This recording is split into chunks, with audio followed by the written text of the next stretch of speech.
Welcome. Welcome. Welcome. Welcome.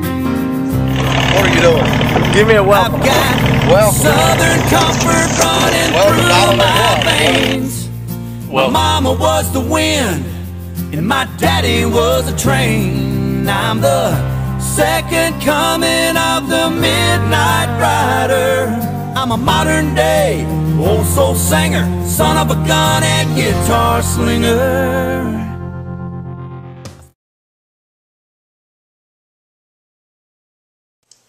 Welcome back. It is week 5, October the 29th through November the 4th, and this starts the rut.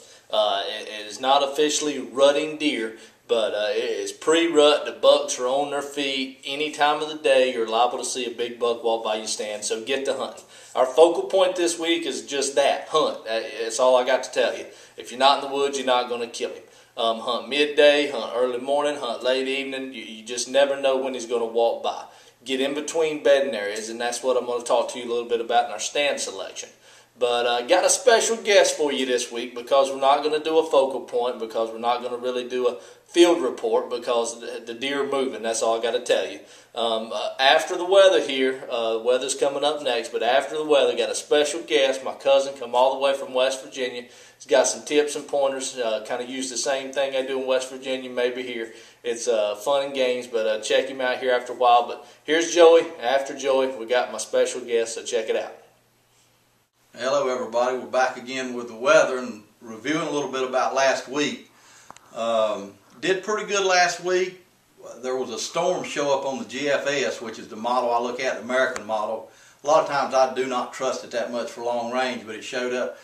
And this storm that showed up on the GFS is tonight and tomorrow is going to be a record-setting snowstorm for the Northeast for the month of October. There's going to be places in Pennsylvania that's going to have 15 inches of snow up through the Northeast, up through central New York, up into New England. Even the mountains of North Carolina, I wouldn't be surprised, 3 to 6 inches of snow into the mountains of North Carolina, into Virginia, West Virginia, snowshoe, probably 10 inches plus. It's going to be some kind of big snowstorm. As far as the coming week, we're going to, as I've been elaborating on the last couple of weeks, I know you've got tired of it, but we will have our first frost and freeze Saturday night and Sunday. So it will be a killing frost. The growing season will be over with. Next week is going to be a heck of a time to hunt. We're going to be under high pressure, highs in the upper 50s to low 60s. And again, the end of next week, we're going to be looking at another weather system, maybe a front, a storm. You know, I can't tell right now. Probably another chance of snow in our mountains. Maybe not so much for here, but probably just rain or showers for here, maybe next Friday at the latest. But anyway, I hope everybody had a good hunt this last week, and Josh and myself went to the mountains. It was a little slow for us, did see a few bucks, but I'm telling you, the next 3 to 4 weeks is going to be an excellent time to get in the woods and kill you a big deer. Now, welcome back. As I said earlier, we got a special guest for y'all today. Come all the way from Wheeling, West Virginia. That's way north side of West Virginia, deep in the hills. He works at Cabela's part-time, loading trucks, unloading trucks. But we've got him down here. He stole a few things from Cabela's, and he's brought them with him to hopefully teach us how it was to hunt. Here's my guest. Come on up to the plate. How you doing, sir? Hey, Josh. How you doing? Good. Good to see you again. Good to see you. Now, Good to be here. tell everybody your name. My name is Roy D. Knifon. Roy D. Knifon has come all the way. Now, he is my cousin, couple down the road here, but he is a good friend of mine, and he's taught me a lot about hunting. And so, exactly how did you get down here, Roy? How did you get down here? Did you drive or fly or what? Well, I got a 1968 Chevrolet truck. Yeah. Drove it all the way. It's got a 354 barrel, and I drove it all the way from West Virginia, and it done a good job. That's what I run over my deer with in West Virginia. You run over a deer? Hit a pretty nice deer. I'll show you the horns in a minute. When we get into that, okay. I'll show you a little some of my techniques. But really, what I wanted to talk to you about a little bit, I came down here to see an old flame. Oh, really? Now, Ty, whoa. Now, I thought you was married. I am. I'm married to Charlene, but okay. I, you know, once in a while you have these old high school sweethearts you like to keep in touch with. Yeah. And Yeah. I just came down here to Yeah, check well, I out know. all the Well, fun. I invited you to our fall festival we're having at our church in I hope Benton. she's there. She'll probably be there. Her husband will probably be there. I think his name's Steve, but Her name? Yep. what's her name? Her name's Katie. Katie. And Katie. Yeah, I remember Katie when you was dating her back in the day. There. Yeah, She's me and her used to she, do it. I think you just you didn't go to the orthodontist, nothing like that. I think that's why she got rid of you. But so tell me a little bit about your hunting techniques. Well, first of all, we're going to see Katie tomorrow night. And Katie, we're going to do a little dancing tomorrow night. Dancing a little tomorrow dancing, night. and I want to get into this hunting situation a little bit. And first of all, where's my deer I run over coming down the road? Oh, it's back there. Oh yeah, get it for me, Josh. Let me show them what happened to them. Coming down the turnpike. I hit this thing coming down the turnpike. I had my gun out the window. That's a nice one. That's a nice one. I was going to shoot it, but I hate to broke the horns. It's probably the biggest deer I've ever killed in my life. It could be. It's going to score at least 50. Well, I picked up 5 more because I love roadkill. I picked up 5 more coming down the road, and but this was the nicest one. It had some pretty nice back straps on it. That's some nice times there. I'm gonna use it to rattle with. A little rattling. Yeah. Yeah. So tell us what else you brought here.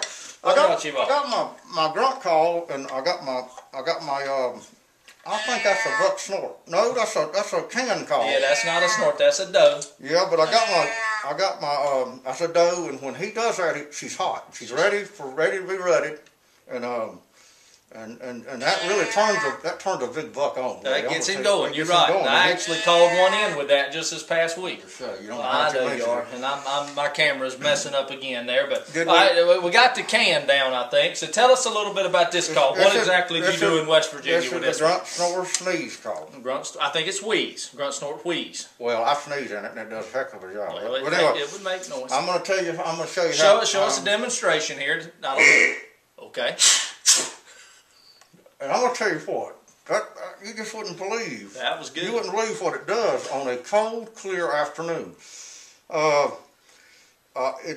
killed several 3-pointers with this thing, and several spikes, and a couple of nugget heads. Now, were they running in or running away?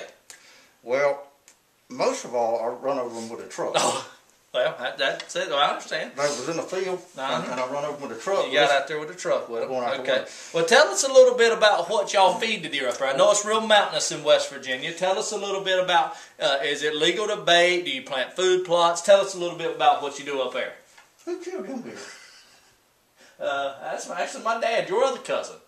Well, I ain't seen Joe in a long time. Check him out. It's nice. He's a nice deer there. Yeah. Well, tell us a little bit about your food plot. West Virginia. Yes, you do. Well, normally I hunt over an acorn crop, and this year the acorns, you wouldn't believe how big they are. I got one at the house. I got an acorn tree that's at least 500 foot tall. White oak. White oak. White oak.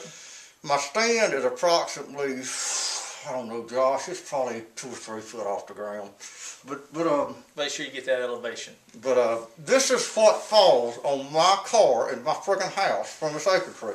And I'm gonna tell you what, the deer love these acorns. I tell you, one deer eat a couple weeks off an acorn that big. Well, you fertilize that tree? Yeah, I got a Johnny house right beside it, and it grows extremely well. Yeah, like a septic system. Yeah, but this is that's your food. That's what this they is eat. my food source, and I'm gonna tell you what. The white oaks are not falling. I seen your video when you seen the white oaks are falling. Yeah. The trees. This tree, if it falls, it's going to wipe out a whole friggin' neighborhood. That's how big it is. But anyway, So what do you suggest us North Carolina hunters to make ourselves better hunters and to make ourselves more efficient in the deer woods? Maybe a West Virginia style. Tell us a little bit about that. Well, I tell you what, we hunt out of trucks mostly in West Virginia. Okay, we don't do that much here. We hunt a lot at night. Okay. We don't like game wardens. Okay.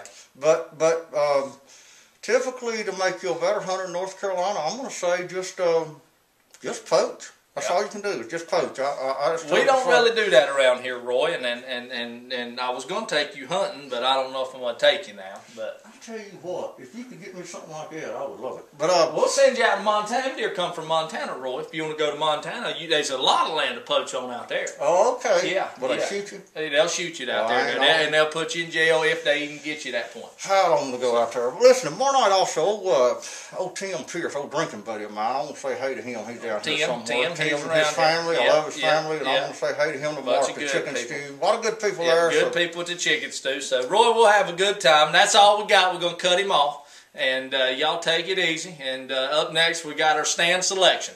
See y'all later. All right. Thank y'all. Thank you, Josh. Well, that's about it for this week. We're going to end this week's show with our success story. And I know last week we didn't have one. We got a failure story, too, this week. It's a little disappointing about my big buddy, Big Daddy Dave. And I'm going to tell you a little bit about his failure story here in just a second. But our success story comes all the way from Bozeman, Montana.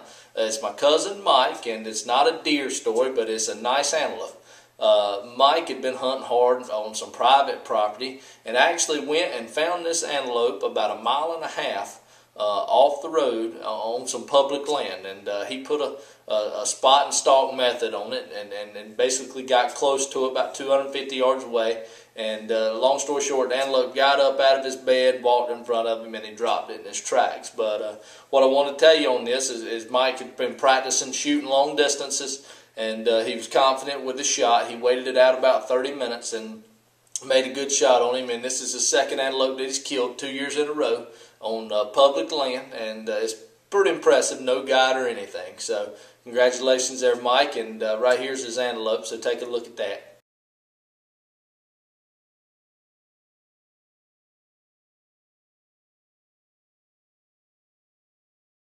Now up next, I want to talk to you a little bit about our failure story to end this sad week of hunting. It's not been good in the whitetail woods. The bucks have really been on the October lull. They've kind of outsmarted all of us, but this upcoming week is going to be the week. Well, since there wasn't any bucks, my buddy Dave, and we call him Big Daddy, went out into the woods and he decided he was going to go ahead and harvest him a doe. He'd been seeing lots of does and he said, you know what, I'm going to go ahead and take one. Well, Dave got his eye surgery last spring, and he got his eye fixed, and he's been practicing shooting bow and arrow with us all summer long, and he just couldn't wait to stick at old doe. Well, he sure enough stuck her, and he stuck her good. Arrow went all the way through. But doe's still running around or dead somewhere. We haven't been able to find it yet. So, you know, that's one part of the thing about bow hunting is even when you make a good shot, there's still a chance you don't find them. And it's a failure story in the fact that we didn't find the deer, but a success story in the fact that, hey, he did make a good shot on it. And, you know, better luck next time. It's just a good thing it wasn't no big monster 10-pointer. So, anyway, that's all we got this week. Get out in the woods and hunt, because this week is going to be the best week we've had all year so far. Get out in the woods and hunt. See what you can kill. Send me your success story for next week, because I know for a fact there's going to be lots of them. Hopefully I'm going to be one too. Next week we're not going to be posting on Friday. I'm going to be out of town, I think. Probably deer hunting. We're going to be posting on Sunday when I get back. So hopefully I'll have me 4 or 5 success stories from different people, and I'll see if we can't feature all of them on there. So hunt hard this week. Kill your big buck.